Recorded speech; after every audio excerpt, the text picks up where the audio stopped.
That like leads into what I wanted to ask next, because I wanted to get back into the history a little bit. When you first went back to the academy and you were put in charge of the SEAL prep training program for the aspiring SEALs and all that, what was missing from most people's programs? Like, as a SEAL, you're a problem solver, So I assume you approach the situation, you see gaps, you fill gaps, and then through a process of self-education, you kind of end up where you are today. But what were the glaring things that were missing in the beginning? Well, I will say this, with there's two ends of the spectrum, right? You got the guys wanting to go for spec ops, and they're hardcore, almost too hardcore, right? They're just doing dumb stuff, right? They're just constantly kicking themselves in the ass. They want the gut check. They want to go and do a marathon with no preparation just to say they sucked it up, right? I tell this, I had this one guy who wanted to go do a 100-mile race, and he had no business doing a 100-mile race. And I said, well, here's the deal. You're going to go run 100 miles this weekend. I'm going to continue doing my 25 miles a week for the next 2 months. And let's see who accumulates the most miles in the next 2 months. Right? And that guy was broken when he got back, had a stress fracture in his foot, and had almost needed hip surgery. And I was like, he didn't run for almost 3 months. I was like, it's just stupid. So that's that fine line between mentally tough and stupid. I would rather show up 6 days a week, accumulate 25 miles in a week, and do that for 3 months versus do one butt-kicking 100-mile race and be, incapacitated forever. So that's the one end of the spectrum that I have to pull the reins on. Then there's the other one that just needs education. They need to learn how to train.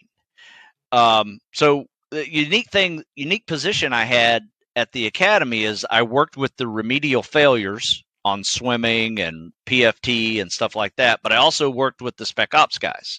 So it was really two different models of training where you just try to meet in the middle, right? So you try to pull back a little bit to get these guys a little smarter on not overtraining, and then you try to push a little bit on this side to get them a little smarter on just how to train and how to train smarter, because they're smart kids. I mean, they just never really learned how to train. So it's just like taking a class. So I almost treated it like, they were taking an academic course and, explain to them, this is how you're going to see better results on a fitness test. And then I compare it to like the chemistry test they're about to go take. Now, is there any reason why you would go and take this test and strive for a D? Because that's what you're doing right now by striving for the minimum standards on the fitness test. Yep. I said, you're here at the Naval Academy for a freaking reason, right? Not for the minimum standard, right? So anyway, that was kind of my approach there. And I kind of just took that approach and applied it to everybody. And I raised the standards, like exceeding the standard is the standard, right? So there's no minimum standards. And because I always hated that, because if you're going for the minimum standards, you are just barely surviving, right? And in this world, you got to compete and, be at the top end of that, whatever group that you're in, you want to be in the higher end of that, especially if you have an attrition rate course that's, 75, 80%, you want to be top 20% minimum. Right. I think a lot of times people think that we're just giving that lip service. So when we say, the exceeding the standard is a standard, or, hey, you need to be not meeting the minimums, because like we've got a Discord channel. Well, we don't have a Discord channel. Aspect War has a Discord channel. And you see some of these new folks that they just took their very first IFT, and they thought the whole time that, like, hey, I'm crushing my runs, I'm crushing my swim, my pull-ups, my push-ups, but they never combined them all. They just were doing pull-up workouts, and they're like, hey, I'm crushing 15 pull-ups, no big deal, And the way that our IFT and then everybody within SOCOM's, entry-level PT test it's made to build upon each other and fatigue you. That's why sit-ups are before the run. We're going to crush your hip flexors.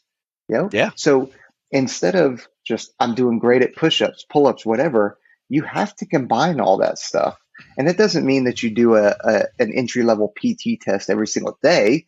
It just means that before you go to your recruiter or whoever it is that's giving you the blessing, like you better not only be able to combine all that stuff, but you better be able to exceed those minimums, because on a bad day that you only got 4 hours of sleep, or you didn't hydrate very well the day before, you didn't eat very well, you had a bad day at work or whatever it is, or school, like there's no excuse when you show up, because everybody's full of excuses when they don't pass their test. Everybody. Oh yeah, absolutely. I mean, that is, like we just mentioned, that is the key to, joining, is that I tell people all the time, you have to be able to crush that PST before you even talk to a recruiter. And if the first time you ever take a PST or a pass test or IFT, you have to have practiced that some. Otherwise, it is a very rude awakening. And then, it resets your goals to a much lower standard. Your standard is now, wow, I got to get my IFT up better, or I got my PST better, in order to get accepted into this training program. Whereas you could be focusing on the other elements of fitness that you don't have to worry about the IFT or the PST anymore. You can worry about what's going to get you through the training. Like you can practice more treading and longer swims with fins and longer runs, because those are going to crush you in the future. Right. So you got to, like I said, to and through. You got phase one, get past the test. Phase two, you got to get prepared for what you are about to endure. And those pipelines are long. I mean, you're talking about, you got one test that you'll take on day one and you will never take that thing again. Right. At least at Buds. And then you got 6 months of butt kicking training that a lot of people neglected to do because they started off this journey behind the 8 ball by just spending a lot of their recruitment time just barely trying to meet those minimum standards. Yeah, and it's the entry level. You nailed it. It's entry level. It's the easiest test you're going to do. And so, I'm sure you get a ton of high school kids or even college students, and all that stuff. It absolutely is important. Like I'm not discounting this when I say this next statement, but in the same line of, hey, dress for the job you want. Like if you're serious about this and this is what you want to do, you have to time manage appropriately. Maybe it's not going out partying. Maybe it's not, whatever it is that's taking you away for it.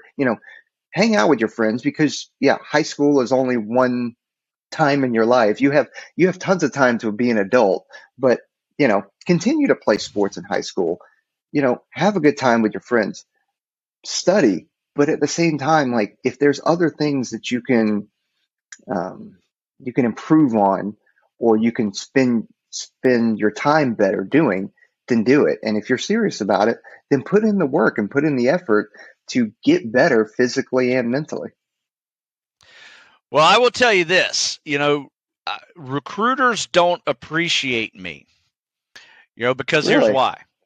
Yeah. Well, the local ones do, because I know them personally and they know I send them good candidates that are solid. However, I get calls from recruiters all the time when they say, did you tell my recruit at 18 years old he should not go to Buds at 18 years old? I said, yeah. If he was wanting to be a bosun mate on a ship somewhere, fine. Join the Navy and go do your thing. But, most 18-year-olds are the major part of the attrition where it comes to, spec war level training. And, I think they might have a 5 or 6% chance of graduating. I will say this, every class I'm proven wrong by a handful of 18-year-olds. But what doesn't get reported is that class started out with over 100 18-year-olds, and there's about 5 left, right? So, I tell kids to be patient. There are a few 18-year-olds out there that can do it, but they really are unicorns when it comes to this type of training. And God bless them. They're harder than I was at 18. I would not have been able to do it. It took me 4 years of training at college level and learning how to do it to actually be a good candidate. Yeah, that's for sure. It's a crazy looking back at how often you see, just like when you see that big first attrition drop. It's always you're left with an older crowd. And there's always those like 1 or 2 young guys still hanging around, but they don't always seem like younger guys, but no, it is what it is.